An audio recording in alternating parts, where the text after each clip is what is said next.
के संदेशो अज हूँ न लायो रे, हरि के संदेशो न लायो रे, संदेशो न लायो रे, संदेशो न लायो। मतवारो बादल छायो रे, हरि की संदेशो अज हूँ न लायो रे, हरि की संदेशो अज हूँ न लायो रे, हरि के संदेशो न लायो रे, संदेशो न लायो रे, संदेशो न लायो रे।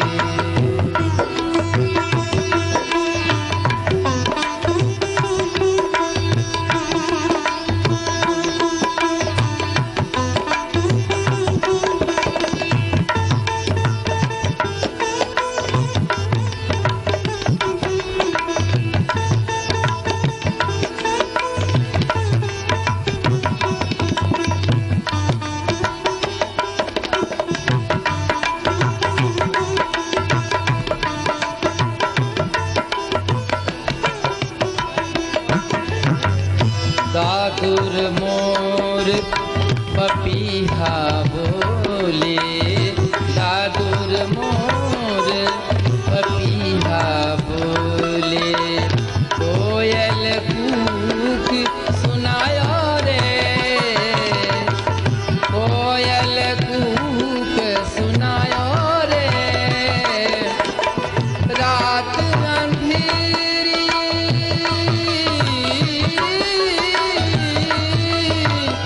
रात अंधेरी बिजली चमकी, रात अंधेरी बिजली चमकी, बिरहन अति घबरायो रे, बिरहन अति घबरायो रे, बदरवा हरि के संदेशो न लायो रे, संदेशो न लायो रे, संदेशो न लायो।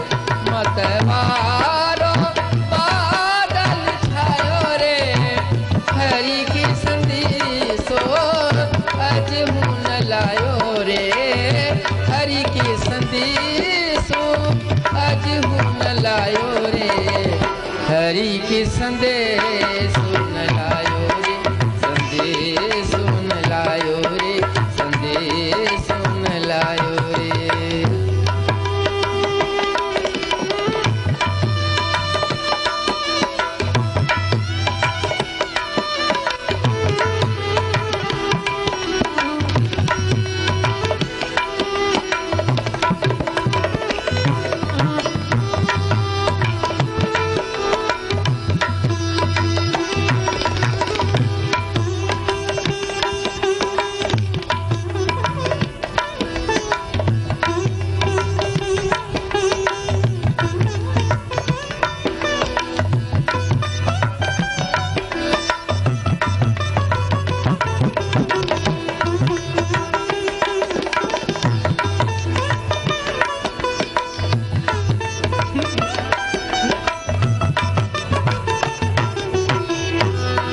कर बदरा गगन में छाए,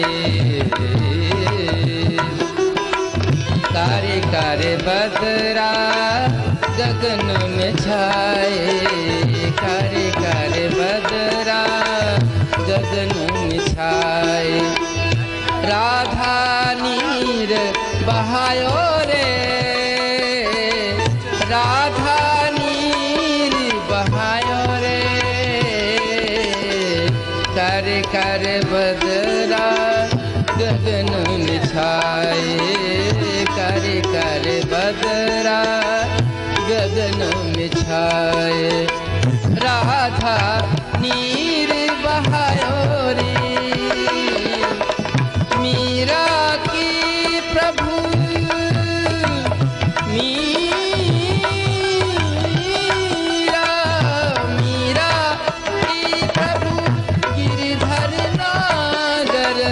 मीरा की प्रभु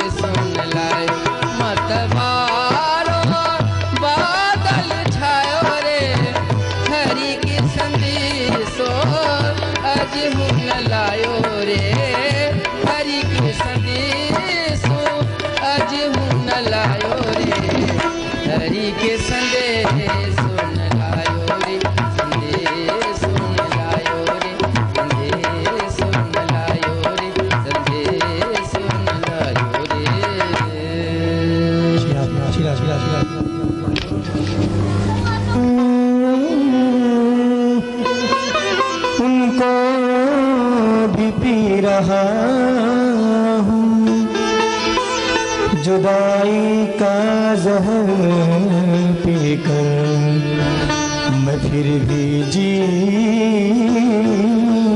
रहा हूँ।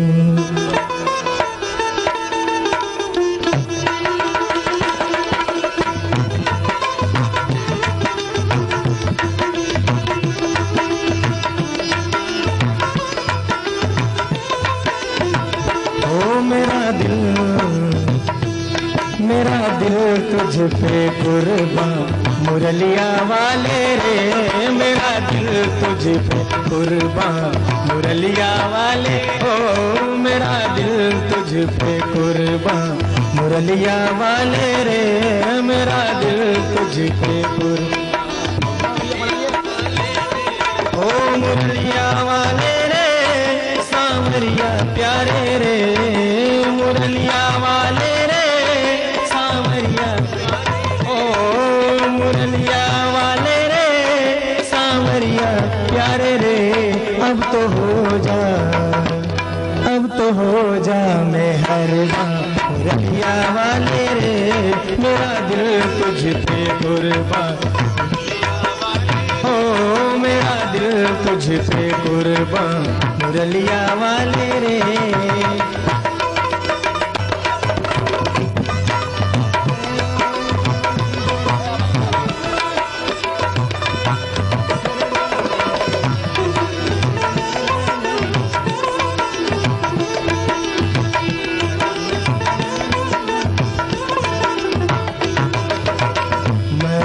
तेरा एक दीदार चाहूं, मैं तो तेरा एक दीदार चाहूं, दीवाना तेरा तेरा प्यार चाहूं, दीवाना तेरा, मैं तो तेरा एक दीदार चाहूं, मैं तो तेरा एक दीदार, दीवाना तेरा तेरा प्यार चाहूं, दीवाना तेरा तेरा प्यार चाहूं, मुरलिया वाले रे सांवरिया प्यारे रे, मुरलिया वाले रे सांवरिया प्यारे रे, अब तो हो जा, अब तो हो जा मेहरबान मुरलिया वाले रे, मेरा दिल तुझ पे कुर्बान, ओ मेरा दिल तुझ पे कुर्बान मुरलिया वाले रे, मेरा दिल तुझ पे मुरलिया वाले रे।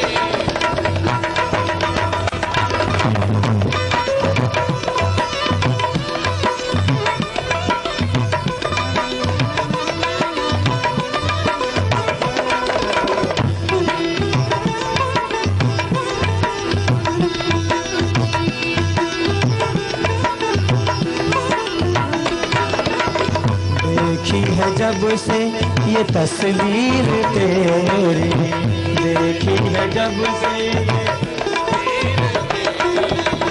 देखी है जब से ये तस्वीर तेरी, देखी है जब से,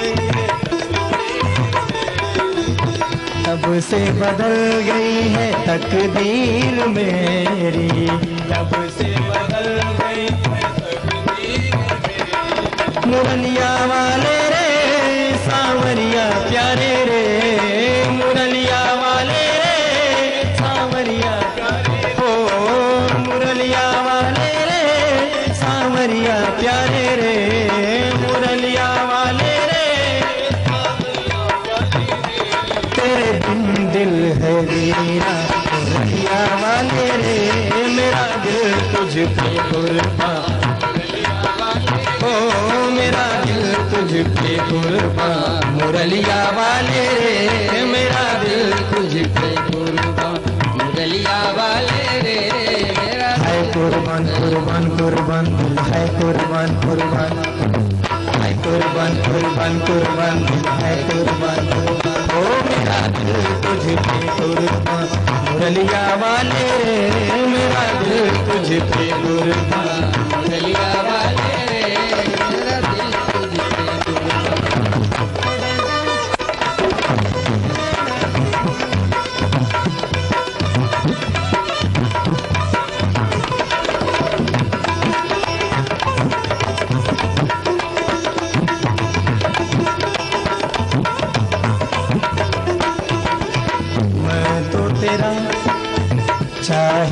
कुछ भी कहे ये जमाना, चाहे कुछ भी कहे ये जमाना, पागल हुआ एक तेरा दीवाना, पागल हुआ एक तेरा दीवाना, चाहे कुछ भी कहे ये जमाना, चाहे कुछ भी कहे ये जमाना, पागल हुआ एक तेरा दीवाना, पागल हुआ एक तेरा दीवाना। सावरिया प्यारे रे मुरलिया वाले रे, सावरिया प्यारे रे मुरलिया वाले रे, ओ मुरलिया वाले रे, सावरिया प्यारे रे मुरलिया वाले रे, सावरिया प्यारे रे। अब तो तू ही मेरी जान मुरलिया वाले रे, अब तो तू ही मेरी जान मुरलिया वाले रे, ओ मेरा दिल तुझ पे कुर्बान मुरलिया वाले रे, मेरा दिल तुझ पे कुर्बान मुरलिया वाले रे, ओ मेरा दिल तुझ पे कुर्बान मुरलिया वाले रे, मेरा दिल तुझ पे कुर्बान मुरलिया वाले रे, मेरा दिल तुझ पे कुर्बान मुरलिया वाले रे, मेरा दिल तुझ पे कुर्बान मुरलिया वाले,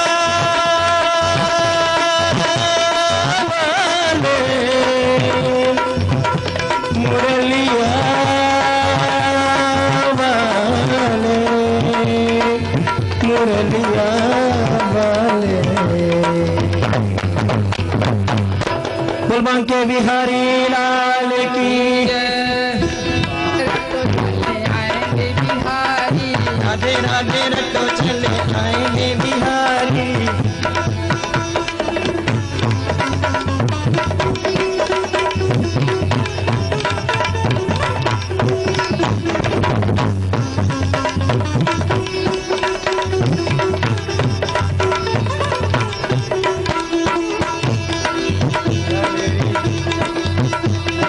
राधा मेरी चंदा चकोर है बिहारी, राधा मेरी चंदा चकोर है बिहारी, राधा मेरी चंदा चकोर है बिहारी, राधा मेरी चंदा चकोर है बिहारी, राधे राधे राधे राधे रट चले आएंगे बिहारी, राधे राधे रटो चले आएंगे बिहारी, राधे राधे रटो चले आएंगे बिहारी, राधे राधे रटो चले आएंगे बिहारी।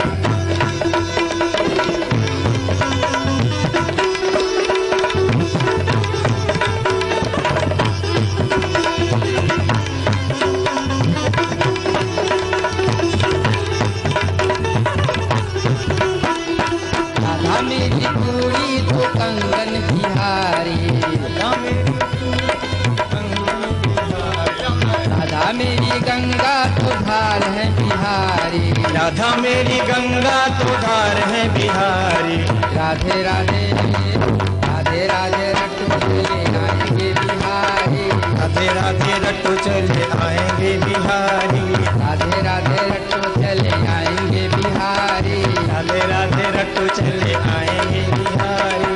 राधा मेरी मिश्री तो साध है बिहारी, राधा मेरी मिश्री तो स्वाद है बिहारी, राधा मेरी चंपा गुलाब है बिहारी, राधा मेरी गुलाब है बिहारी, राधे राधे राधे राधे रटो चले आएंगे बिहारी, राधे राधे रटो चले आएंगे बिहारी, आएंगे बिहारी चले आएंगे बिहारी, आएंगे बिहारी चले आएंगे बिहारी, राधे राधे राधे राधे रटो चले आएंगे बिहारी, राधे राधे रटो चले आएंगे बिहारी, राधा मेरी चूड़ी तो नथनी बिहारी, राधा मेरी नथनी सोहार है बिहारी,